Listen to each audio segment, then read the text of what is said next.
With me now, Homeland Security Secretary Alejandro Mayorkas. Thank you so much for joining me this morning. You are getting regular updates from the southern border. What is the latest with regard to border crossings? And do you believe the surge has peaked? Dana, over the past 2 days, the United States Border Patrol has experienced a 50% drop in the number of encounters versus what we were experiencing earlier in the week before Title 42 ended at midnight on Thursday. It is still early. We are in day 3. But, we've been planning for this transition for months and months, and we've been executing on our plan, and we will continue to do so. So it's too early to say whether the surge has peaked. It is too early, but the numbers that we have experienced over the past 2 days are markedly down over what they were prior to the end of Title 42. What are the numbers, 5,000? So we have seen, I think, approximately 6,300 on Friday and about 4,200 yesterday by the United States Border Patrol. And we saw over 10,000 before the end of Title 42 earlier last week. Why do you think that is? Because we have communicated very clearly a vitally important message to the individuals who are thinking of arriving at our southern border.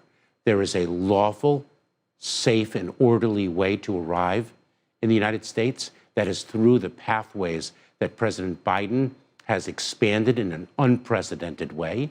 And then there's a consequence if one does not use those lawful pathways. And that consequence is removal from the United States, a deportation, and encountering a 5-year ban on reentry and possible criminal prosecution. You say that you, at the Department of Homeland Security, you have been preparing. Not everybody agrees with you, as I know you are aware, not just Republicans, even some Democrats, even those who represent parts of the border.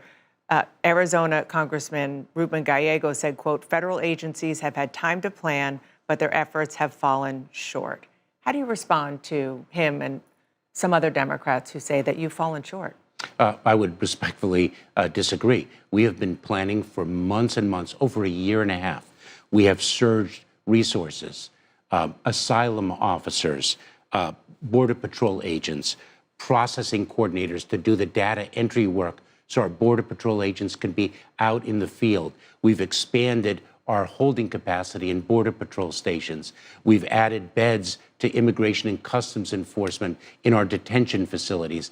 We've increased our transportation resources, the number of flights, removal flights with our foreign partners.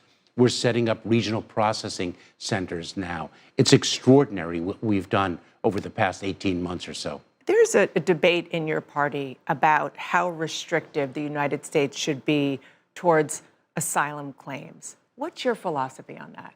So the asylum system has been and continues to be a jewel of the United States. We take great pride as a country in this world to provide humanitarian relief for those who qualify. But the landscape of migration has changed dramatically over the past 10 plus years. No longer are individuals arriving at our border of their own volition. They are arriving in the hands of smugglers that wreak such tragedy, such trauma upon their lives. The cartels, the smuggling organizations control the land. And so we have not only a security imperative, but a humanitarian responsibility to cut those smugglers out. And that's precisely what we, as an administration, has done. We have attacked the smuggling organizations with our law enforcement authorities. We've arrested more than 10,000 smugglers. But President Biden has led the greatest expansion of lawful pathways ever through family reunification programs, through expedited refugee processing, through the regional processing centers that we're now building. But we have an obligation to deliver consequences at our border, to not only manage our border, but to cut the smugglers out. You are well aware the House of Representatives passed a sweeping border security bill this week. I know there's a lot in there that you do not like, but there is funding for more border agents, which I know that you say that you very much need, more technology at the border. Have you spoken with House Speaker McCarthy directly about the possibility of finding compromise here? I have not. We have been calling on Congress to pass legislation to fix what everyone agrees is a broken immigration system. We've been asking for that for more than 2 decades.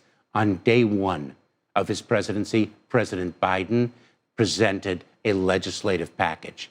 The proposal right now, what we are asking for, and we in need of desperately as a country, is immigration reform to fix the system, not to dismantle it, which is what this proposal really provides. That's been stuck inside partisan gridlock for 15 years or so. Want to ask about something my next guest is going to say. This is Republican Congressman Mark Green. He's the chairman of the Homeland Security Committee. He has indicated he wants to impeach you for the way that you've handled the border crisis. Are you worried that that process is going to start, and how will you react?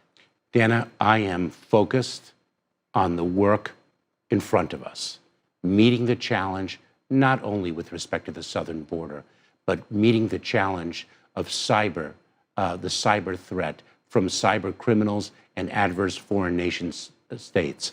I am focused on the increasing severity and frequency of extreme weather events. I am focused on the adverse actions of the People's Republic of China, North Korea, Iran, Russia. I am focused on the work of the Department of Homeland Security. I will continue to focus on that work throughout my tenure. Homeland Security Secretary Alejandro Mayorkas, thank you so much for joining me this morning. Thank you, Dana.